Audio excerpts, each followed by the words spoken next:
अस्सलाम वालेकुम। आप देख रहे हैं बायोग्राफी रिकॉर्ड। दोस्तों, अफ्रीका के सफ़र में आज हम जिस मुल्क की सैर करेंगे उसका नाम है इजिप्ट यानी मिस्र। वीडियो शुरू होने से पहले हमारे चैनल को सब्सक्राइब करके बेल नोटिफिकेशन को क्लिक कर दें ताकि आपको मिलती रहें तमाम चैनल अपडेट्स। जी हाँ दोस्तों, हम बात कर रहे हैं मिस्र की।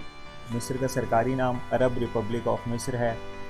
मिस्र की सरहदें इसराइल, लीबिया, सूडान से मिलती हैं, जबकि पानी के एतबार से इसकी सरहदें यूनान, सऊदीया, जॉर्डन और तुर्की से मिलती हैं। मिस्र का नाम सुनते ही हमारे जहन में दरियाए नील और यहाँ पर बने हुए हज़ारों साल पुराने अहरामों की झलक नुमाया कर देता है। जी हाँ, ये वही अहराम हैं जिनका शुमार दुनिया के अजायबात में होता है। चूँकि मिस्र इस्लामी तारीख का भी गहवारा रहा है, हज़रत मूसा अलैहिस्सलाम और हज़रत यूसुफ अलैहिस्सलाम के दौरे हुकूमत में भी मिस्र का बहुत बड़ा नाम मिलता है। जब खुदावंद मुताल ने अपने नबियों को बनी इसराइल की तरफ मबूस फरमाया तो ये लोग देवी देवताओं की पूजा करते थे। कहा जाता है कि बनी इसराइल के 1400 देवता थे जिनकी वो पूजा करते थे।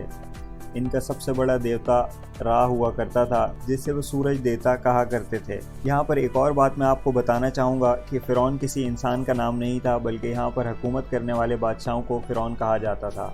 बिल्कुल वैसे ही जैसे हिंदुस्तान में बादशाह, चीन में खाकान, रूस में ज़ार, रूम में कैसर और ईरान में कसरा कहा जाता है। इस वक्त के फ़िरौनों और बादशाहों का ये ख्याल था कि एक वक्त ऐसा भी आएगा जब वो दोबारा ज़िंदा होकर यहाँ पर रहेंगे। इसी मकसद के लिए मिस्रियों ने कई छोटे बड़े अहराम तामीर कराए जहाँ वो इन ममीज़ को महफूज किया करते थे। इनका मानना था कि इनके वक्त के फ़िरौन अब एक पुरसुकून नींद के तलबगार हैं, लिहाजा वो अपने तमाम फ़िरौनों को इन अहरामों में एक लीनन के कपड़े में लपेट कर रख दिया करते थे ताकि उन्हें कोई तंग न करे और वो आराम से अपनी नींद मुकम्मल करके वापस से उठ जाएं। मिस्र की तारीख में बनने वाला सबसे पहला अहराम 2600 कबल मसीह में फ़िरौन डीजज़ो ने बनवाया था। चंद सालों बाद फ़िरौन गेंदा ने एक और अहराम तामीर करवाया। इस अहराम को तामीर करने में कमोबेश 20 साल लगे थे, जिसमें 20 लाख चूने के पत्थर और ब्लॉक इस्तेमाल किए गए थे, जिनमें कम से कम वज़न 20,000 किलो से लेकर 70,000 किलो तक पत्थर इस्तेमाल किए गए थे। इस फ़िरौन को तारीख़ खूफू के नाम से जानती है। ये वही वजह है कि इस अहराम को हरम खूफू भी कहा जाता है।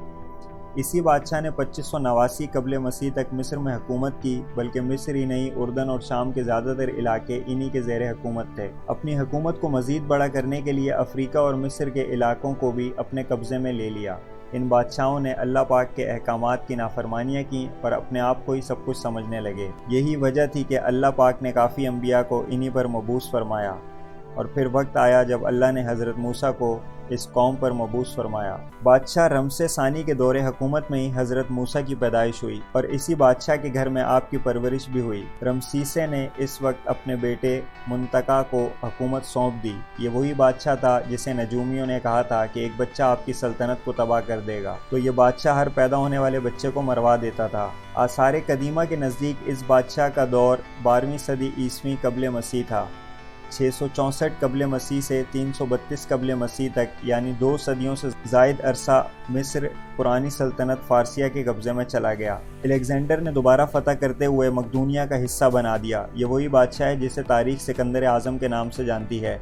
इसकी मौत के बाद इसके जानशीनों ने कुछ अरसा बादशाहत के सिलसिले को कायम रखा।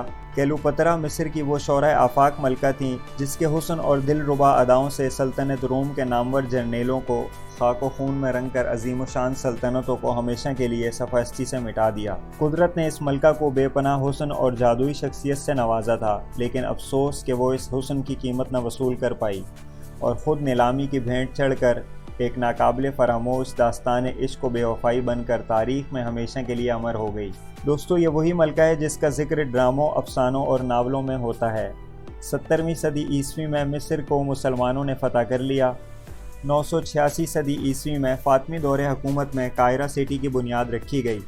1517 ईस्वी में तुर्क मुसलमानों ने मिस्र पर कब्ज़ा जमा लिया। सल्तनत उस्मानिया का हिस्सा बनने के बाद उस्मानियों ने मिस्र को उस्मानी सल्तनत के सूबे का दर्जा दिया, मगर मिस्र आखिरी वक्त तक उस्मानियों के लिए कंट्रोल न होने वाला सूबा रहा। 1798 में नेपोलियन ने मिस्र के काफ़ी हिस्सों पर हमले किए और मिस्र को फ्रांसीसी हुकूमत के मातहत करने की भरपूर कोशिशें की, मगर इनकी कोशिशों को हुकूमत बरतानिया ने नाकाम बना दिया और ख़ुद इस मुल्क पर काबिज़ होने लगी। अब एक तरफ बरतानवी राज और दूसरी तरफ उस्मानी हुकूमत और तीसरी तरफ ममलूक सल्तनत, मगर इस मुल्क पर अंदरूनी तौर पर मोहम्मद अली पाशा के ख़ानदान का राज कायम हो चुका था, जो अल्बेनिया और उस्मान हुकूमत के सिपहसालार